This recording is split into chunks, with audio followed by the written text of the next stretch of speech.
Hey everyone, welcome back to the channel. In today's video, I'm going to show you how to find saved videos on YouTube.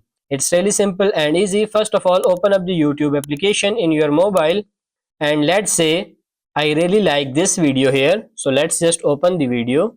So let's say this is the video that I want to go back and watch later. I can't watch the 15 minutes right now, but I want to watch it later. So you will be able to see on here that says share, remix, download, clip, and you can see this option save. Let's say tap on it, save option. So let's tap on this save option here.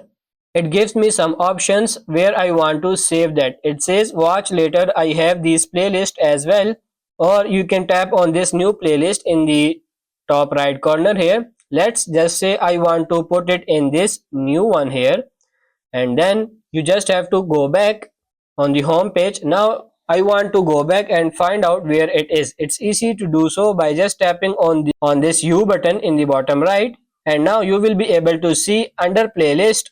I'm going to tap on this view all. This will show me all of the playlist on my phone associated with my account, including the watch later. So I can tap on this new one here where I saved it, and as you can see, here is the second video we just saved now. So that's how you can find saved videos on YouTube. I hope this video was helpful. If it is, like it and subscribe to the channel. Thank you.